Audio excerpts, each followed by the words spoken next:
Bom, o tema da aula de hoje é de um aluno e colega de Husserl e Heidegger chamado Levinas.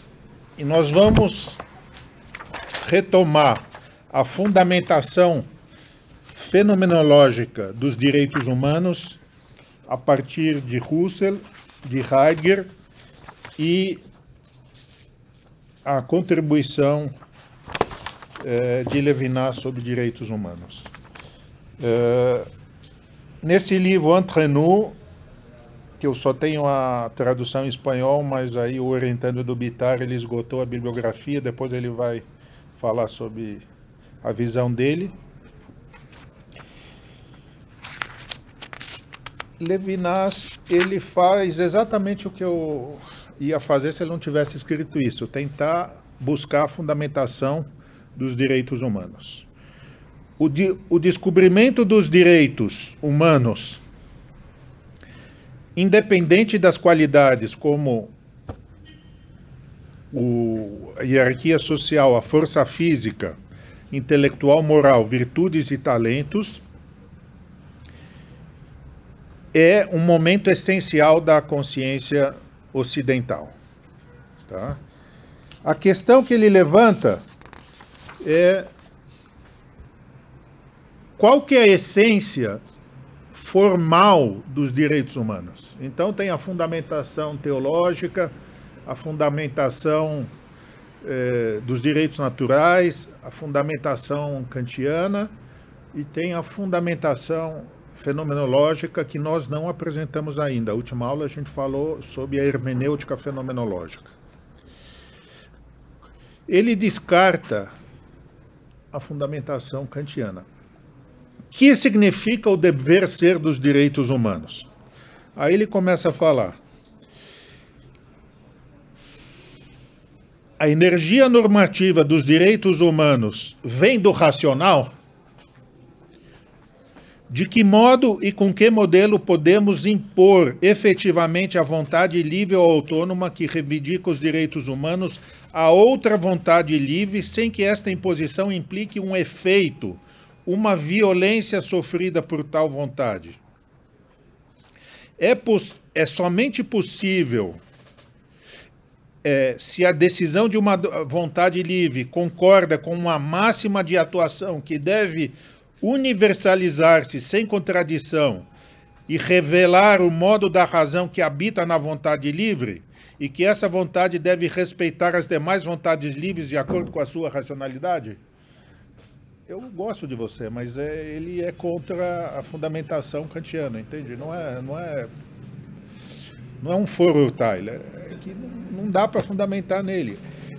Tal é a vontade que Kant haveria chamado razão prática. Porém, o sentimento intelectual de respeito pode ser uma modalidade do verdadeiro sentido da situação, um sentimento intelectual, quer dizer, o racionalismo kantiano, que precisamente enquanto intelectual não provém da sensibilidade, considerada como Kant, como fonte da heteronomia, e que em lugar de uma ferida infligida por uma vontade, a liberdade de outra vontade testemunha a plenitude da paz da razão, a vontade que obedece ao mandato de uma vontade livre seria uma vontade livre, como uma razão que se dá razão. Imperativo categórico seria o princípio último dos direitos humanos. Então, ele descarta isso. A vontade livre que se submete inteiramente à noção kantiana da razão prática como pensamento universal. Não, para ele o negócio é muito mais simples. Não é um fundamento racional, é um fundamento que tem a ver com a boa vontade. E ele mostra que Kant ridicularizava essa boa vontade. Seria esta espontaneidade incoercível do querer, a bondade mesma, que, ao ser sensibilidade por excelência, conteria também o projeto original e generoso da universalidade infinita da razão requerida pelo imperativo categórico, um impulso generoso, e não esta patologia que desqualifica toda a liberdade em sua santa imprudência e que foi denunciada por Kant. Então, Kant denuncia pelo seu racionalismo esse fundamento que o Levinas quer dar, que é a bondade, virtude pueril de crianças, caridade misericórdia e responsabilidade e respeito do outro.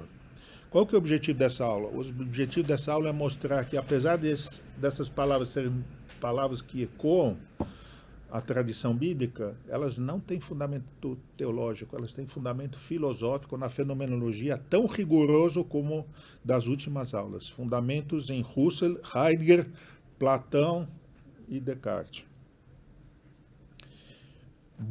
Bondade, virtude pueril, caridade, misericórdia e responsabilidade com o outro. Possibilidade do sacrifício em que irrompe a humanidade do homem, quebrando a economia geral do real e transcendendo a perseverança dos entes que se obstinam em seu ser até um estado em que os demais estão antes de si mesmo. Aqui ele critica toda a tradição metafísica ocidental. Quem que falava que o ser do homem é em Suécia perseverar no seu ser? Spinoza. Então, a gente tem que ir além do ser, não ficar em Suécia perseverar. E nós vimos na aula passada que Heidegger faz isso, quando ele faz a diferença ontológica entre o Sein e o Dasein.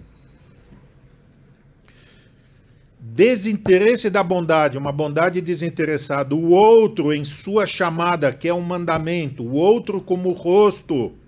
O outro que tem a ver comigo. Mesmo quando ele não me olha. O outro como próximo, sempre estrangeiro. A bondade como transcendência. E eu, que estou combinado a responder, o insubstituível e por isso o elegido e o verdadeiro único. Bondade para com qualquer um, direito humano, direito ante tudo do homem. Aí vem a segunda parte da aula, nós já vimos o que é direitos humanos para ele, ele dá uma fundamentação, como nós vimos no próprio Max Weber, historicamente, que não se preocupava com filosofia. Os direitos humanos não são os meus direitos, são os direitos dos outros. Isso já está em Max Weber, a alteridade, é bom deixar isso bem claro. Mas qual que é a fundamentação? A fundamentação não é racional, mas não é teológica, apesar dos termos ecoarem tradições teológicas. Ou seja, na religião e na teologia se diz que os direitos humanos respondem à vontade de Deus. Então, bastaria em uma linha falar. Resposta teológica. Ele diz: tais formas testemunham o caráter incondicional e extraordinário de tais direitos. Tá? Mas isso envolve as questões filosóficas complicadas, prova da existência de Deus, etc., que o próprio Kant, né, o grande Kant, falou, não dá mesmo. Não dá para provar a existência de Deus. Então, não dá para fazer uma prova teológica dos direitos humanos. O que significa direitos humanos? Para concluir, depois eu vou retomar a fundamentação dele. Significa, não é teologia, não é direito natural, não é idealismo kantiano. Significa que todo o absoluto provém do social, do para o outro, que é o desígnio do humano. Significa aquilo que Descartes chamou o maior. Isso nós vamos ver o que é o maior, quer dizer, o infinito, a infinitude do Descartes. O rigor filosófico é importante. Precisamos ser rigorosos na filosofia. Por isso que quando eu perguntei para o discípulo do Levinas, Alain David, afinal ele não recorre à teologia para fundamentar a filosofia, ele falou, não, a religião para ele é folclore. Ele é um filósofo e para ele só dá para fazer filosofia em letras gregas, não dá para fazer filosofia em outras letras que não, ele é aluno do Heidegger, tá? É importante não pensar direitos humanos a partir de um Deus desconhecido, não é um fundamento teológico, apesar de todo esse vocabulário teológico. Porém, é possível aproximar-se à ideia de Deus partindo do absoluto que se manifesta em relação aos demais. Tá? Então, aqui a gente tratou do que é direitos humanos para Levinas e a sua fundamentação. Agora nós vamos ver qual que é o método de Levinas. O método de Levinas está aqui na conclusão do livro dele, Liberdade Difícil. É um método que a gente apresentou nas últimas aulas. É o método de Husserl e de Heidegger. O que ele fala sobre o método fenomenológico? Levinas. Husserl trouxe à filosofia um método. Isso que vocês não têm na tese de vocês. Aqui a pós-graduação é para isso mesmo, para ensinar um método. Tá? E Levinas, ele fez a teoria da intuição na fenomenologia de Husserl em 1930. Foi a primeira obra francesa sobre a fenomenologia alemã. Depois ele escreveu um livro que o orientando do Bitar tem, eu não tenho, por isso que eu estou com raiva dele, Descobrindo a Existência com Husserl e Heidegger. Tá? E tem até uma edição nova que você tem também, você tem tudo aí. E depois ele, a pedido do Husserl, ele traduziu, o Husserl foi convidado para dar uma palestra na Sorbonne em 30, e ele traduziu para o francês as meditações cartesianas do Husserl. Ele ensinava francês para a mulher do Husserl. Tá? Tem muitas anedotas sobre essas aulas aí, mas hoje eu não estou. Hoje eu quero dar uma aula sem anedotas. Hoje vai ser uma aula séria. Vamos falar sobre cachorros no final.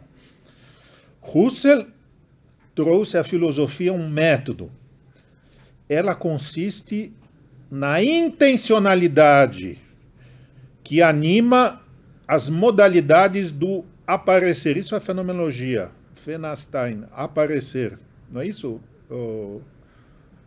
o meu consultor para assuntos gregos? Vem de fenômeno, Fenastein, de aparecer. Conforme as suas intenções. Regra número 1, intenção não é intencionalidade psicológica subjetiva. Intencionalidade é você olhar o mundo e ver o significado que vem do mundo. Por exemplo, você está comendo uma sopa e você sabe que é uma sopa e não uma carne, porque você come essa sopa não com um garfo e faca, você sobe com uma colher. Porque o modo de acesso à sopa, a noesis, o ato de conhecimento não objetivo, é um instrumento concreto. Então, diretamente as coisas. Qual que é a maravilha dessa filosofia? Ela rompe com a relação objeto e sujeito, porque você tem uma intuição das coisas sem pensar no sujeito e sem pensar no objeto. Você descobre uma significação. E onde você descobre essa significação? Você descobre nos horizontes insuspeitos que se situam real, aprendidos pelo pensamento representativo, mas também pela via concreta, pré-predicativa, a partir do corpo e a partir da cultura. Então, aquilo que nós vimos na crise da ciência europeia. Você tem uma abordagem direta ao mundo que não passa necessariamente pelas representações ideais. Tá bom? Então, desculpa, mas o Husserl falava, o idealismo filosófico me dá náusea. Entende? É uma coisa que ele não entendia como as pessoas tinham acesso ao mundo pelo idealismo filosófico. Apertar as mãos, virar a cabeça, falar uma língua, é a sedimentação de uma história. Isso que a gente também apontou na crise da Europa, né? Quer dizer, o doxai, aquilo que está antes dos saberes teóricos. Ou seja, Husserl contesta que o lugar da verdade seja a representação. Não é a representação, não é aquilo a natureza surge da consciência subjetiva. E aí, qual que é o caminho para o Husserl, né? Já que ele não está feliz com o idealismo de Kant? Malgré son intellectualisme et sa certitude quant à l'excellence de l'Occident, Husserl aurait ainsi mis en question les privilèges platoniciens. qu'un continent qui se croit en droit de coloniser le monde. Ou seja, por mais que Platão tenha lançado as bases dessa filosofia mais realista e não subjetivista, ele contesta o privilégio platônico. Por quê? Porque o método fenomenológico, veja que Platão, quando ele fala da realidade, ele suscita uma esfera celestial. Ele fala, a realidade é isso, depois tem uma esfera aparente, urânica, mas ele fala que é dualista. O método fenomenológico foi utilizado por Heidegger, esse método que eles aprenderam de Husserl, para remontar as entidades conhecidas objetivamente. Tá? É a apreensão do ser e de suas entidades. É uma apreensão ontológica, mas é diferente da abordagem platônica, porque é uma apreensão que não suscita um mundo de aparências celestiais. Ele é neutro, mas ele esclarece, guia e organiza o pensamento.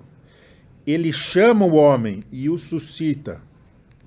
E aí a gente já vai ver que em Heidegger já tem a fundamentação dos direitos humanos quando ele faz a diferença ontológica. L'être de l'étang, qui n'est pas son tour en état, est-il phosphorescence?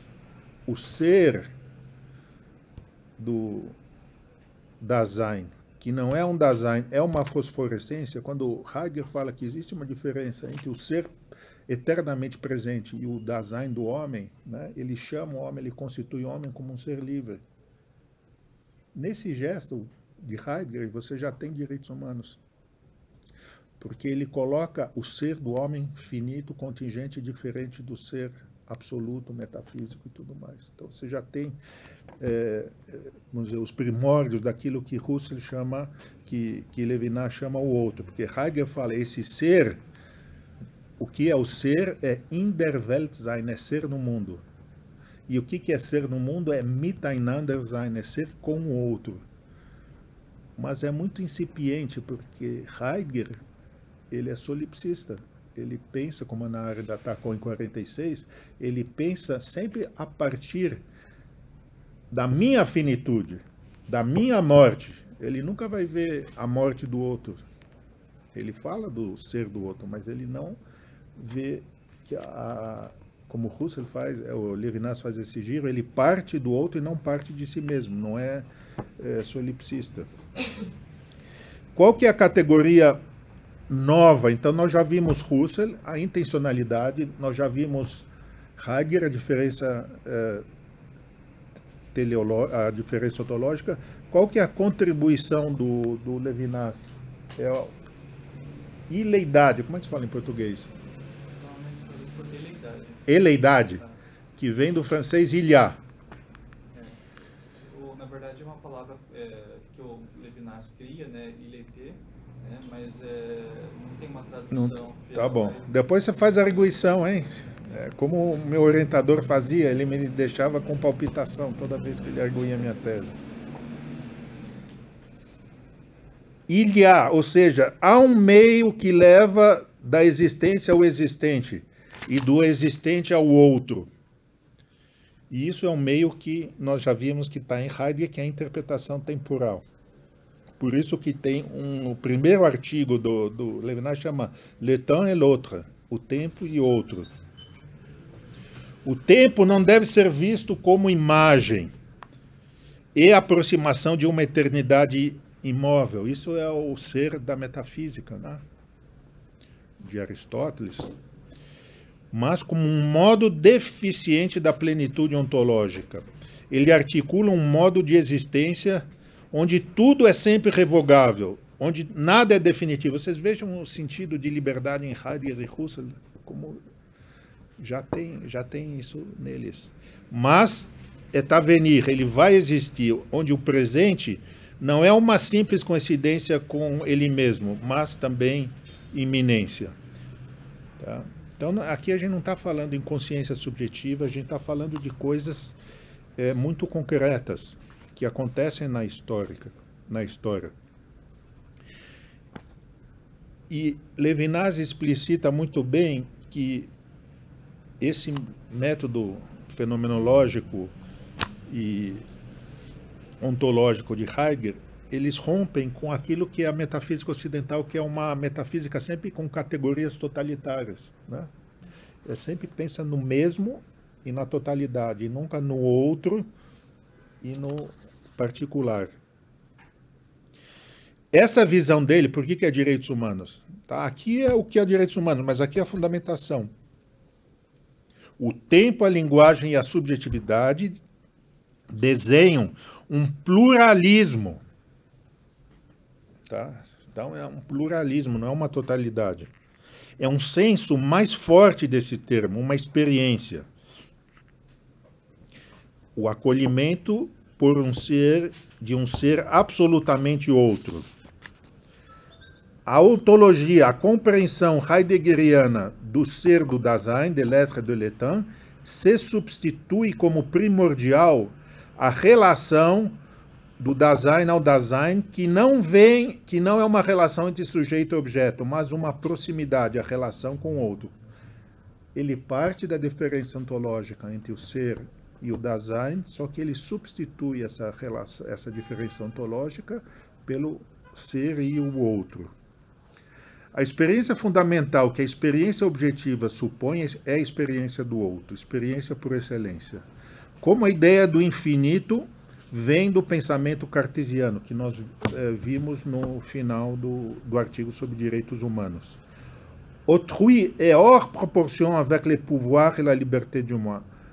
Descartes, ele sem querer, ele suscita o outro, essa infinitude que é incomensurável com o sujeito. A desproporção entre o outro e o sujeito é a consciência moral. Então, é um fundamento moral, ou seja, para Levinas, bem mais do que para Heidegger, bem mais do que para Husserl, a filosofia primeira é a ética. Só que o fundamento dessa ética não é um fundamento subjetivista, é um fundamento fenomenológico. Não é kantiano, não é keuseniano. A consciência moral não é uma experiência de valores, mas um acesso ao ser exterior. Vejam que a fenomenologia, ela sempre busca as coisas mesmo. O ser exterior por excelência é o outro. A consciência moral não é uma modalidade da consciência psicológica, como para Hume, mas a sua condição, a sua inversão, porque a liberdade que vive na consciência surge perante o outro, quando ela se fixa verdadeiramente com uma droiture, uma maneira direta, sem falsidades, sem olhares desarmados e sem proteção. Isso que os juristas, 90% dos juristas dessa faculdade, meus colegas professores, o que eles não suportam na filosofia e na verdadeira filosofia é essa zetética, quer dizer, não dá segurança essa filosofia, quer dizer, ela fundamenta direitos humanos, mas é uma base frágil e insegura, né? Num olhar lancinante, é uma coisa que não tem como eles querem os valores objetivos, não tem como fundamentar isso daí. O olhar do outro é a espontaneidade do eu, é a força que vai. Aí vem uma parte, ele é russo, e aí ele fica trazendo de Tolstói e Dostoiévski aquilo que eu tento ensinar para os alunos da graduação, o que é o sentimento de humanidade. Mas vamos voltar à filosofia dele. A filosofia, como amor da verdade, aspira ao outro, um ser distinto do seu reflexo. Ela busca a sua lei, que é a heteronomia, não é a autonomia. Heterônomos. Isso a gente vai ver, que isso aqui é o nomos do cover. Em Descartes, o eu possui a ideia do infinito. A alteridade do infinito não se contenta na ideia. Tá? E de onde vem, portanto, esse privilégio do outro em relação ao eu? Ele vem dessa busca da exterioridade, vem de uma epifania, que não é uma epifania religiosa, é uma epifania filosófica. Tudo ele está falando em grego. na linguagem de Platão, não está falando da linguagem bíblica. A epifania é a epifania do visage, do rosto. É a epifania do infinito e não como uma representação. Este movimento é mais fundamental que a liberdade da representação. A consciência ética é uma variedade particular da consciência. É a sístole da consciência. L'orientation vers l'auteur de l'autre. Então, essa é outra categoria dele, a altura. A orientação para a altura do outro é um desnivelamento do próprio ser. Aqui é a chave filosófica dos direitos humanos. O que é essa altura? Tá? Essa altura indica um plus qu'être. É o bonheur de la relação social. Ou seja, é aquilo que Platão, no sétimo livro da Caverna, chama, como é que fala, além do ser. É pequena Uzias, não é isso? Está além do ser. O que está além do ser? É a bondade da relação social, é o fundamento dos direitos humanos. E isso se fala em grego, 2 vezes na história do Ocidente. Primeiro com Platão e segundo com Plotino. Plotino, num livro que Guimarães Rosa gostava de citar, que Lasca fez a cabeça do Lasca, por isso que Lasca não é um kantiano genial, porque ele virou um objetivista grego, né? O Plotino, ele falava que o ser, quando ele emana, ele deixa traços, né, no mundo. Ou seja, é uma visão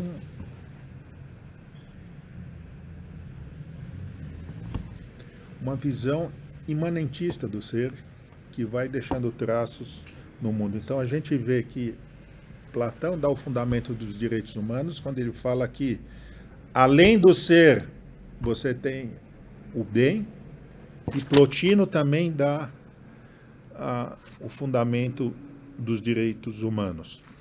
E nesse livro, La Trace de l'Autre, ele termina, e aí sim, apenas com uma ilustração bíblica, quando ele cita a cena em que Deus responde a Moisés em Êxodos 33, pergunta a Deus, eu quero ver sua face, e Deus fala para Moisés, você não pode ver minha face, você tem que ir lá na rocha, e você só vai ver o vestígio do meu rosto. E o vestígio do meu rosto, cadê o biblista aí de Minas? Cadê o rapaz? O que é o vestígio do rosto de Deus que está escrito? É o kavod, a glória divina. E Levinas, você tem o La Trace de l'Autre aí?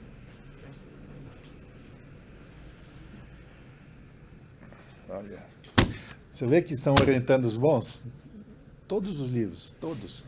Não é esgotam, não é assim. Foi publicado em 2 livros. Esse aqui é aquele trecho. Então aí ele tenta comentar a mais, não é o fundamento, tá? Mas ele tenta, o Deus que passou, ou seja, Moisés fala, eu quero ver teu rosto. Ele fala, você só vai ver eu de costas, né? Passando. O Deus que passou não é o modelo do qual o rosto seria imagem. Então a interpretação, o que é o homem foi criado à imagem de Deus. Não é uma duplicidade, não é a Matrix. Ser a imagem de Deus não significa ser o ícone de Deus, mas encontrar-se no seu vestígio. Le trace. Só que esse traço não é de mim, é o traço do outro. Direitos humanos, direitos dos outros. O Deus revelado de nossa espiritualidade judeu-cristã conserva todo o infinito de sua ausência que está na ordem pessoal própria. Então, esse Deus está oculto. Ele não se mostra senão por seu vestígio, como no capítulo 33 do Êxodo. Ir para ele, vamos ver se vocês entendem, ir para ele significa buscar o outro. Não buscar ele, buscar o outro. Ir para ele não consiste em seguir este vestígio, que não é um sinal, mas em ir para os outros, que se mantém no vestígio da eleidade, o ilhá. Ou seja, ao contrário dos pensamentos, alguns filósofos judeus e católicos, como Buber e Gabriel Marcel, falam que a relação do homem com Deus é eu e tu, ele fala não, é com ele. É por esta eleidade situada além dos cálculos e das reciprocidades da economia do mundo, que o ser tem o sentido que não é finalidade. Pois não há fim, não há termo. O desejo do absolutamente outro não virá como uma necessidade a se extinguir numa felicidade. Muito boa essa tradução da Vozes, né? Deu para entender? Agora uma parábola em homenagem ao Jango. Qual que é o fundamento dos direitos humanos? Nós já tentamos explicar, agora a gente vai ilustrar. Não é teológico, não é divino, não são direitos divinos, não são filosóficos no sentido kantianos, subjetivistas. São fundamentos ligados à concretude.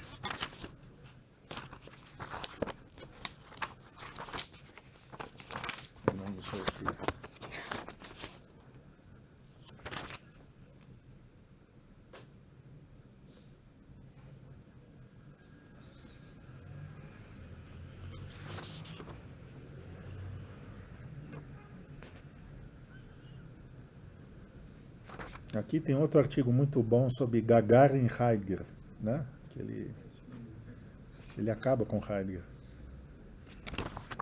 Mas Heidegger tem razão. Ele defende a técnica e Heidegger é contra a técnica. Ele defende Gagarin. Nome de um cachorro ou direito natural. Aí ele começa com uma passagem bíblica. Deus falando, vocês devem ser homens santos perante mim. Vocês não comerão a carne de um animal destruído nos campos. Vocês abandonarão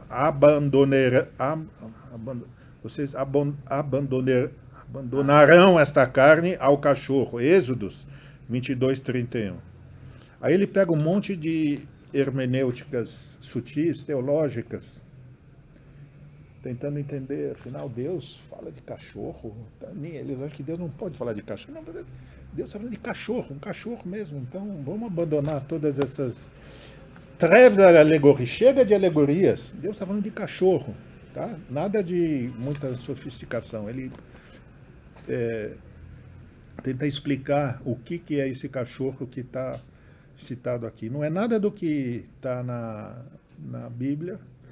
Se bem que tem uma parte aí de uma das interpretações, o Bruno me convidou numa palestra de veganos, que eu não sou vegano, para falar sobre a interpretação bíblica do veganismo. Eu nem sabia e eu cheguei a essa conclusão. Lendo a Gênesis, aqui, ó, isso é uma das interpretações. Existe uma norma vegetariana na Bíblia. Se nós acreditamos na Gênesis, é de Adão, nosso pai. Ele queria limitar a carneficina e nos transformar em homens santos. Quer dizer, o que significa quando Deus fala no Êxodo, você não vai comer a carne desse boi que foi desfigurado. Só o Pedro entende a importância desses assuntos de bois, né? Sabe que a gente pode ficar meses falando sobre bois. Deixa para o cachorro. Então, aí uma das interpretações que ele rejeita, mas que eu achei interessante, é a ideia do princípio vegetariano da Bíblia. Ou seja, vocês são homens santos, por quê? Porque vocês não fazem carneficina de animais. Mas não é essa a resposta que ele falou. O que cachorro tem a ver com direitos humanos? Aí ele fala que ele não tem nada a ver com essas alegorias hermenêuticas, sutis, mas ele pensa sobre... Depois tem outro versículo do Êxodo também que é usado para interpretar isso daí. No dia do Êxodo, né? Na noite fatal do Êxodo, na saída do Egito, Deus falou, passam Xian na Boerá, quer dizer, vocês vão sair na surdina e nenhum cachorro vai latir. Então, isso daí também seria uma interpretação sobre o mistério do homem, né? E que na hora da liberdade nenhum cachorro vai latir. Mas ele fala, todas essas exegéses sutis estão cheias de retórica. Eu não quero saber disso. Eu quero me lembrar do Bob. Quem que é Bob? Eu era prisioneiro num campo de concentração na Alemanha, chamado Campo 1492. O uniforme francês ainda nos protegia contra a violência hitleriana. Mas os outros homens, chamados livres, que não cruzavam com a gente, ou que nos davam trabalho, né, os soldados da SS, eles nos despiam de toda a pele humana, de toda a dignidade humana. Nós não éramos homens para esses guardas dos campos de concentração, nós éramos um bando de macacos. Força e miséria dos perseguidos. Nós não estávamos mais no mundo. O nosso ir e vir, as nossas penas e os nossos risos, nossas doenças e nossas distrações, o trabalho de nossas mãos e a angústia dos nossos olhos, as cartas que nós recebíamos da França, tudo era colocado entre parênteses. Tá? Isso é a época do russo. Nós éramos uma entre parênteses no mundo da humanidade, né? Dans l'air espèce. Apesar de todo vocabulário, eles não nos tratavam com uma linguagem humana. O racismo não é um conceito biológico, né? Isso é a fenomenologia também. A opressão social só faz imitar esse modelo. Ela condena, você podia pesquisar de onde vem isso, aos significantes sem significados. Isso não vem de russo, será que isso é lá dos teus... Hã? Aos significantes sem significados. E eis que no meio desta longa servidão, captividade, né, captivité, um cachorro errante entra na nossa vida. Ele se juntou a nós quando nós voltávamos do trabalho. Ele vivia perto do campo e nós o chamávamos de Bob, um nome exótico, como convém a um cachorro querido. Ele aparecia nas convocações matinais e nos esperava na volta. Saltava, né, saltitava e latia com alegria. Para ele, isto era incontestável, nós éramos homens. Não para os guardas, mas para esse cão nós éramos homens. Aí vem essa interpretação que junta a filosofia grega e bíblica. Le chien qui reconnut Ulysse sous le déguisement à son retour de l'Odyssée était-il le parent d'une autre? O cachorro que reconheceu Ulisses quando ele estava disfarçado na volta de Odisseia, ele era nosso parente? Não, não. Mas por que se a filosofia grega, nós vemos, só dá para pensar direitos humanos com a filosofia grega, e esse cachorro, o Bob, não é parente do cachorro de Ulisses? Por quê? Qual que é o problema do cachorro de Ulisses? Tem um problema. Por que ele reconheceu o dono? Ulisses era o único grego que havia sobrado em Ítaca. Então, aqui não tem alteridade. Là-bas se fut l'Ítaca et la patrie. Lá era Ítaca e a pátria. Ici, c'est fut nulle part. Aqui não era nenhum lugar. Dernier kantian de l'Allemagne nazie. Não sou eu que estou falando isso. O último kantiano da Alemanha nazista. N'ayant pas le cerveau qu'il faut pour universaliser les maximes de ses pulsions. Não tendo cérebro necessário para universalizar as máximas das suas pulsões, il descendait des chiens d'Égypte. Ele descendia daqueles cachorros do Egito, e não da Grécia, do Êxodo. E son aboiement d'ami e seu latido de amigo, naquit dans le silence de ses aïeux de bord du Lille. E seu latido de amigo nasceu no silêncio dos seus antepassados da borda do Nilo. Então aqui a gente vê que é uma interpretação filosófica, fenomenológica, epoquê, rigorosamente russeliana, mas ela tenta forçar aquilo que a gente falou com o Hegel, quer dizer, a Grécia ela tem que fazer um tour no Oriente para olhar para o outro, porque a linguagem da filosofia grega, que é perfeita para a filosofia, é uma linguagem etnocêntrica, né? E não é uma linguagem que vê o outro. E isso daí tinha que ver nos cachorros que não latem para permitir a liberdade do homem. Agora, qual que é a minha tese que não foi aceita na FAPESP do Dussel? São 10 teses, Não, do Dussel é só uma. É que fiquei tão aborrecido com... É a 8ª tese. Ah, tá. A lei divina da viúva, o órfão estrangeiro. Ah, tá bom. Vem aqui, aí que isso vai ficar para a posteridade. Aqui se ensina direito. A 7ª, 8ª e a 9ª tese do professor é uma reunião do Levinas com o Dussel, né? Então essa que eu queria... E na verdade, quando você estava falando, já identifiquei, já explicou as teses, né? Que o Dussel ele avança, né, em relação ao outro também, e valoriza essa dimensão da transformação dos humilhados. Ele fala muito de vítimas, dos excluídos, dos oprimidos, né, pelas classes dominantes, pelos dominantes, né?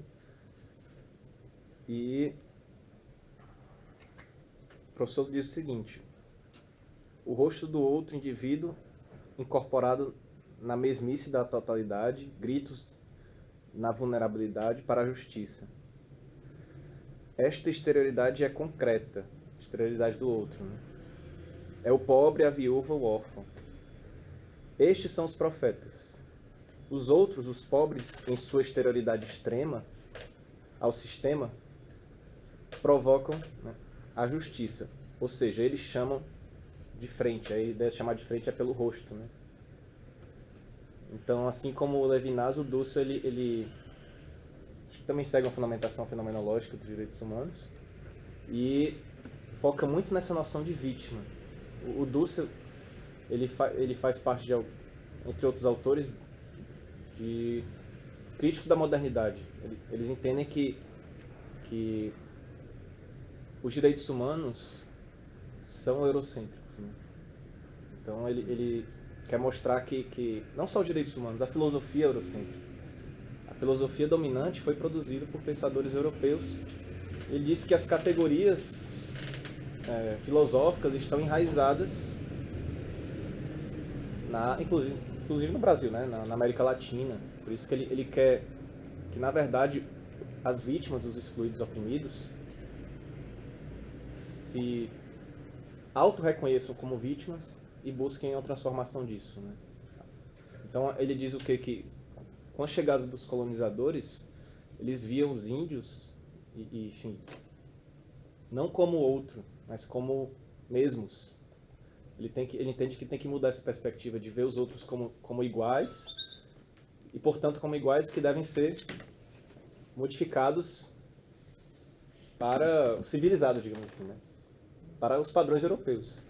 Então ele sustenta que por isso que se criaram vítimas ou excluídos e oprimidos, porque há um ideário de colonização, de civilização, como se a Europa fosse melhor, né? Então Dussel busca exatamente isso, né? A transformação desses humilhados, oprimidos, e por meio da noção de outro. Mais ou menos isso. Deixa eu ver a minha tese aí, que eu não posso mais Está em ver. inglês, deixa eu ver. Quando você fala tese, o que é? Não, eu escrevi 10 teses para a FAPESP e recusaram. 10 teses, cada uma com uma pesquisa, é isso? São 10 teses? Não, uma pesquisa com 10 teses. Só baixando.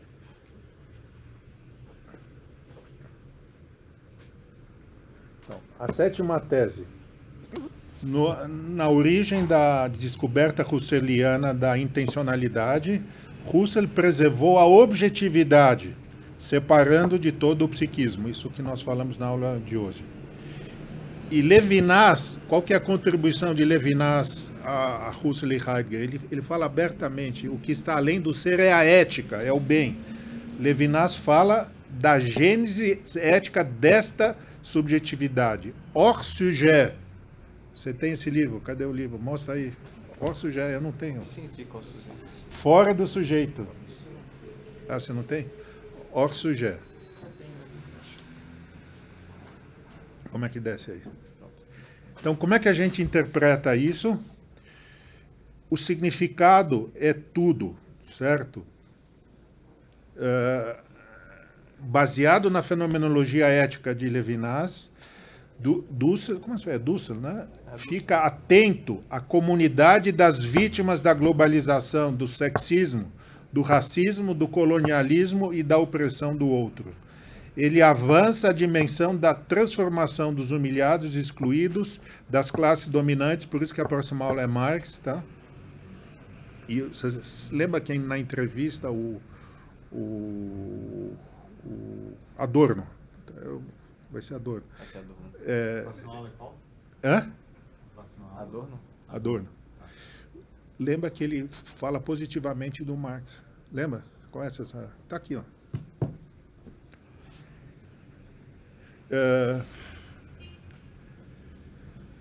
A ética é a primeira filosofia. O rosto do outro subsumido na identidade da totalidade clama em sua vulnerabilidade por justiça. Esta exterioridade é concreta. É o pobre, a viúva e o órfão. Esses são os profetas. Os outros, o pobre na sua... Isso é citação do Levinas. Na sua extrema exterioridade ao sistema, provocam justiça. Este é o chamamento de cima. Veja que isso daí é uma linguagem bíblica, mas ele fala, quando Descartes, ele fala da altura, ele está falando do infinito que está acima do ser. Quer dizer, é filosófico. Agora você vem aqui e vem me criticar. Tem mais aqui. Ah, tem mais? Na tese, se quiser. Ah, tá. Então, a 9ª tese, a fenomenologia e a face do outro. O Alckmin não gosta dessas coisas. A face do outro é completamente transcendente. É golpe. E capturada pela descrição. Ela só pode ser respeitada como uma ética, eticamente como a primeira filosofia. É o significado de todo, é a fonte de todo o significado. Deus fala a Moisés em Êxodo 33, nenhum mortal pode ver a face de Deus e viver. Enquanto Moisés não pode ver a face de Deus, Deus permite que ele veja suas costas, que é todo o seu bem, kavod. O que Moisés viu não era a natureza de Deus e sua existência, mas o reconhecimento do outro. Né? Hegel, o reconhecimento do status divino como um exemplo de justiça. No lugar de uma lista de atributos, nós temos a guia de como comportar perante outros. Em vez de uma vida de pura complementação, uma vida de praxis. Isso tem a ver com a filosofia árabe da Idade Média, que é a melhor filosofia de todos os tempos. Vamos fazer um terceiro curso, filosofia medieval, filosofia árabe. Porque a filosofia árabe ela foi fiel aos gregos. Não tem blá blá blá na filosofia árabe. Eles não falam de Deus. Deus Não dá para falar de Deus. Antes de Kant, eles já sabiam que não dá para provar a existência de Deus. Não seja bondoso. Vamos ver se dá para fundamentar direitos humanos aí como eu fiz, ou a sua fundamentação é melhor? Não, acho que o professor apresentou, tá de maneira geral correto. Acho que só uma coisa, professor, o senhor falou de Iliá e Ileité, na verdade são coisas distintas. Uma coisa, o Iliá é normalmente traduzido por A. É uma expressão que o Levinas utiliza bastante para descrever o ser, o Iliá. O fato de que simplesmente há. E aí, para descrever isso, ele fala, por exemplo, no momento da noite, quando a gente está tentando dormir, não consegue dormir, esse é o momento em que a gente está meio que absorvido simplesmente por toda essa espessura do ser, né? Ali a gente está preso ao ser, a gente ainda não é. Quem me tira do ser é justamente o outro, né? E me tira do ser justamente porque o outro tem essa dimensão de eleidade, é ele, né? Mas então são coisas distintas. O Iliá é o próprio ser, né? O anônimo, o impessoal, né? E o ele é a terceira pessoa, é propriamente o outro, né? Esse ele que me tira desse estado Faz anônimo. todo sentido. O que eu falei não fazia o mínimo sentido, porque como aluno de Heidegger, o Iliá é o man, que é a categoria mais abominável do ser o tempo, é o ser anônimo. Isso. E como é que você fala em francês? De onde vem a palavra eleidade? Ele na verdade cria essa palavra, né? Porque ele poderia só utilizar o il, que é ele, né? Só que aí ele pega, acho que não sei se é latino ou grego, em vez de escrever il, ele coloca esses dois L's, né? E aí, que na verdade é ele, só que eu acho que é na origem do termo, né? E aí ele escreve, tem dois dedos, acho que aí ele foge. A qualidade de ser ele, de ser outro, é a eleidade, né? Que é traduzido por português eleidade mesmo. Isso é bonzinho, não tem nenhuma crítica. Então Então eu vou fazer uma crítica à sua tese, posso? Pode. Na violência e psicologia, o Derrida ele acaba com o Levinas. Quem tem razão, o Derrida ou o Levinas? Você já leu esse texto? Então, Ele fala que a gente tem que ver, não buscar o outro, mas a gente tem que ver a violência no mundo. O Levinas acho que não ignora, né, o fato da violência. Na verdade, esse texto, Violência Metafísica, do Derrida, é até um texto muito importante para a própria obra do Levinas, né, porque o Levinas reconhece a crítica do Derrida no sentido de que o Levinas está criticando o ser, né, a ontologia, mas ainda está se valendo de uma linguagem ontológica. Ele não conseguiu fugir do ser ainda, sobretudo nessa sua obra, que é a Totalidade Infinita. Então, a partir dessa crítica do Derrida, em Outra Mente que o Ser, que é a sua obra máxima, ele consegue como que construir uma linguagem totalmente ética que foge da ontologia, né? E aí ele é obrigado a forjar uma série Eu de... concordo com você. Eu acho que essa crítica, tudo que o Derrida escreve, ele escreve tão bem como o Proust, mas nem tudo que ele escreve ele tem razão. Então a gente tem tem alguns orientandos meus também. Eles escrevem belamente, mas sem conteúdo. O Derrida ele escreve sempre tudo perfeito. E esse livro, você percebe que ele é um pouco injusto com o Levinas. E ninguém fala nada. Só que o que a gente percebe? Depois de ler Levinas, o Derrida, ele se aproxima das posições, ele fica meio místico, entende? Porque Levinas Na verdade, é até muito curioso, né? Derrida ganhou notoriedade dentro do direito, né? Meio que às custas do Levinas, né? Mas praticamente todo mundo ignora o Levinas, né? Sendo que se a gente pega, por exemplo, aquele texto Força de Lei, que eu acho que, não sei se talvez, pelo menos para o direito, talvez seja mais importante, eu dou na né? graduação esse texto, né?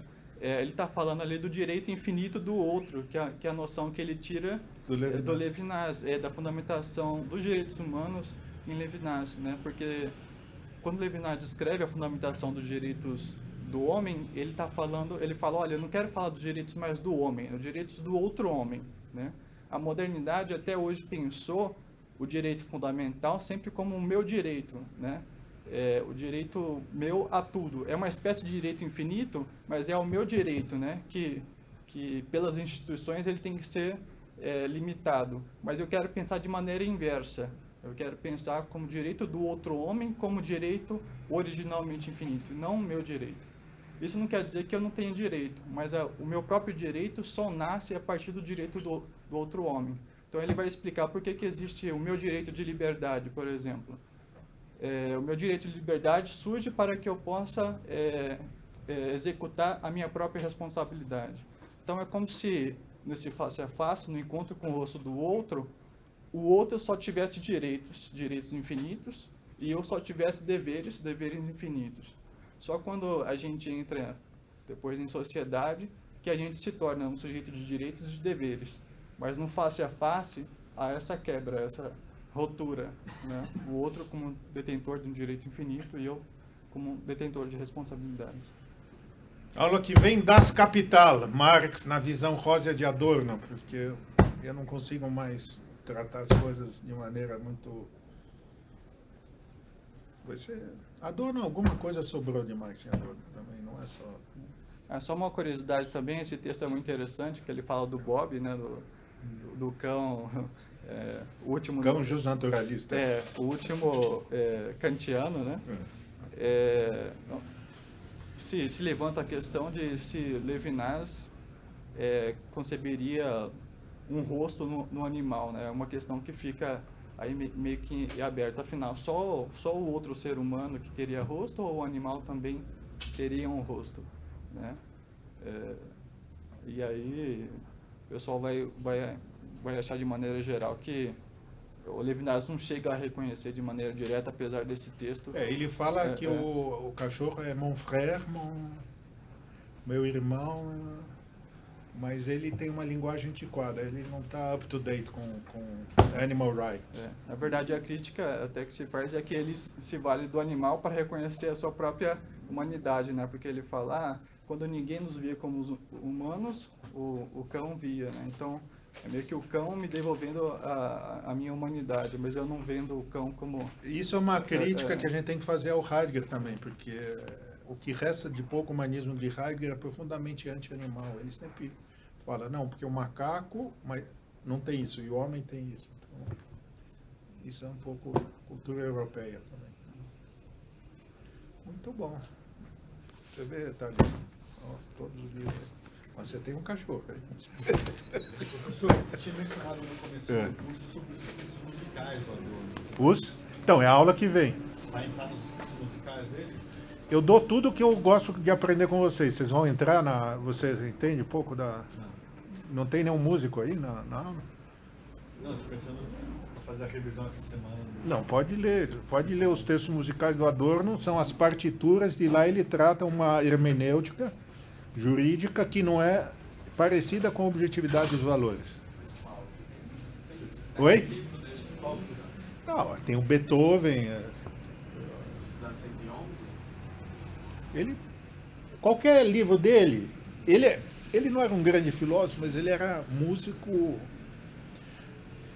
Platão dizia que para você ser um bom filósofo, você tem que ser matemático e músico. Então ele já tinha alguma vantagem em relação a nós. Então ele compunha, ele era um músico. E a partir disso, eu acho que ele avança muito na filosofia. Ele tem uma hermenêutica jurídica. É lógico que não chama de hermenêutica jurídica, mas ele fala da objetividade dos valores musicais. No Wagner também. Ele fala, olha, Wagner ist ein schlechter Komponist, é um mau compositor. Então não é porque o Wagner é racista, não. Ele prova hermeneuticamente. Traz seu irmão. Quem que é? Eu sei que você tem uma família toda musical aí. Meu pai e meu irmão tá com violão. Traz, a aula que vem o Bob e nenhuma aula. Eu vou parar de te criticar o dia que vier o cachorro. Vou soltar ele aqui. Deu para entender? Você que é um levinasiano, tá certo que eu falei? Você acha que dá para misturar com Hegel? Boa pergunta. Ostensivamente, Levinas escreveu nesse livro aqui, xingou Hegel. Até aqui. É o problema da má compreensão do Hegel, porque Hegel é tratado como, na linha do Kant, como um pensador da subjetividade, da consciência, da totalidade, e não do pluralismo e da... Só que, senhores, de onde vem o reconhecimento do outro, se não de Hegel? O amor que ele fala está lá nos escritos de juvenis de Hegel. Então, o problema dos existencialistas é um pouco essa rixa de academia, entende? Nós somos existencialistas e Hegel é um idealista totalizante. O meu orientador, que é... Não, sério, não tem pessoa que eu mais amo do que o meu orientador, eu sou Tércio, o maior gênio do mundo. Ele não gosta de Hegel, ele fala Hegel é panlógico. Porque Emil Lask, que ele foi estudar, é panlógico. Só que Hegel não é panlógico. Hegel é tão existencial como Heidegger. Vem essa visão hegeliana. Está aqui, ó, tem um artigo maravilhoso contra Hegel aqui. Mas a minha aula sobre o reconhecimento do outro, né, mostra que Hegel já pensou Heidegger, já pensou Husserl. Fenomenologia do espírito de Hegel não é da consciência subjetiva, é a fenomenologia da história. Husserl, o melhor texto de Husserl é aquele que nós falamos, A Crise da Consciência Europeia, é um texto profundamente hegeliano, é uma evolução da história dos gregos até Jonas, não é isso? Então, só que academicamente, né, os existencialistas eles têm bronca dos idealistas, né? Então é isso, mas Levinas está errado aqui. É só uma Eles acham que Hegel pensa o sistema, é para pegar aqui o artigo, né? Que a verdade de Hegel é essa totalidade. Você ia comentar que quando a gente fala do outro, sobretudo hoje em dia, ele sempre fala em termos de reconhecimento do outro, né? O Levinas, apesar de colocar o outro como categoria central da sua filosofia, ele quase não fala em reconhecimento. Uma crítica do Riquel, né? Ele prefere falar a palavra acolhimento do que reconhecimento, porque talvez ainda tenha um vestígio de conhecimento no reconhecimento. Né? E o outro é esse caráter infinito, que quando ele vem na minha cabeça, na minha consciência, ele explode, ele ultrapassa. Mas esse acolhimento dele também é a herança judaica, né? Dever de você receber o estrangeiro. Exato. Aliás, ele tem livros talmúdicos, comentários talmúdicos, e no comentários talmúdicos a gente vê como a teologia ela não fundamenta nada, mas ela explica alguma coisa. Tem um tratado do Talmud chamado Brachot, Bênçãos. E lá afinal, o que Moisés viu quando Deus falou para ele não olhar na minha face, mas me ver de costas? Aí os sábios do Talmud falam, ele viu the knots of the tefillim, ele viu o couro dos filactérios. Filactérios são... não vai dar para explicar, mas ele viu o que de Deus? Ele viu aquilo que você falou, o dever ser, o mandamento, que Deus manda que todo mundo, na hora das orações, ele faça oração de uma determinada maneira. Então, aqui também tem alteridade, porque ele não vê Deus, mas ele vê o dever ser, o mandamento. Lexion Talmudique, você vai entrar nisso? Me põe na banca, eu sou bonzinho. Eu vou te perguntar o que fala Brachot. Ele, na verdade, quando ele lê, quando faz essas lições talmúdicas, ele aplica a própria filosofia. Não é muito... os talmudistas assim costumavam até ficar meio... Ele é bem heterodoxo, por isso que eu gosto dele. Então, ele meio que aplica a sua própria filosofia nessas leituras. É como o Edith Stein, eu brigo muito, eu tenho fãs, não aqui, mas lá no Nordeste. Mas por que você não segue São Tomás? Eu falei, eu sigo o Edith Stein, só que no fundo a Edith Stein, ela não é tomista, ela segue a fenomenologia do Husserl. Até o fim, até Auschwitz, ela sempre pensou nas categorias do Husserl. Impressionante. Quando a pessoa... Léo Strauss fala, eu quero morrer a morte de um filósofo. Quem é filósofo de verdade não faz o sacrifício do intelecto. Por mais que ele tinha toda essa cultura, ele pensa filosoficamente. Vocês viram? Ele fala, não é o fundamento teológico da existência divina não me serve para nada. Não dá para usar isso daí para tratar de direitos humanos. Não é? Impressionante. Mais alguma coisa, Pedro? Você que é o comercialista mais filósofo dessa faculdade aí. Novo Ascarelli. Sabe que Ascarelli era filósofo também. Ele começou com Hobbes, Leibniz. Né? Se vocês entrarem nessa faculdade aqui, a faculdade foi destruída, mas o Letras, o único vestígio que não foi destruído, e cada vez mais, a última vez eu fiquei chocado, porque tem a biblioteca Tullio Ascarelli, que é de comercial internacional, eu não entendo bem o que é. Antigamente era a biblioteca do Ascarelli que tinha o comercial. 90% dos livros de Ascarelli não eram livros de direito comercial. As pandectas romanas e livros de filosofia, como esses que a gente dá em aula. E tinha a última barbaridade que fizeram, tinha todos os a separar, por exemplo, um artigo que eu uso, Hermenêutica Antígona, do Ascarelli, sobre o mercador de Veneza em Antígona, eles mandaram lá pro... que rua é mesmo? Essa Feijó? rua. Sabe Feijó? Feijó. Mas antes ficava tudo aqui. Então a filosofia é o caminho para os direitos, pelo menos direitos constitucionais, não sei direito comercial, mas para o Ascarelli também direito comercial. Aula que vem, quem que vai tocar Beethoven? Você também, né, velho? Você é músico também, não? De cantoria de chuveiro.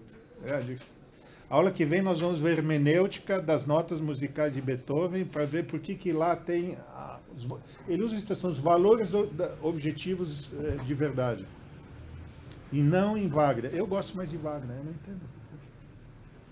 Aí ele prova matematicamente como o Alexis, porque para Adorno é muito a questão de cálculo. Ele fala, olha, Beethoven faz isso, Wagner faz isso. Ele é um alexiano, o único. O último alexiano em Deutschland. Acha que direito é cálculo. Alguma coisa? É pequena Teusias. Temos que voltar a Platão, né? Quando a gente fizer o curso de direito antigo, só vai ter autores modernos. Fazer como a gente faz. Agora é curso de direito moderno, a gente só fala em Platão e Plotino. Aí quando for, a gente vai falar de Max Scheler e faz um terceiro aí, filosofia medieval. Esse é bom. Bruno Vem, obrigado aí que você entendeu do céu aí. Espero que você aplique aí a tese aí. E trabalhe Kant como Heidegger trabalhou, que não é ser contra Kant, é tentar ver que Kant não era um epistemólogo, é só isso. Entende? Toda a bronca é só essa. Ele era muito mais do que um filósofo da epistemologia, ele era um filósofo da existência. É.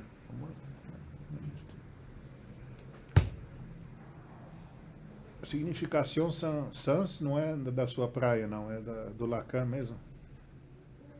O Susi faz essa diferença entre significante e significado, mas eu não sei se é esse conceito. Ó, lição de casa, hein?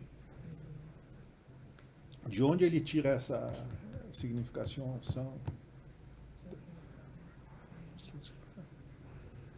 Tá, termina a mão, tá bom?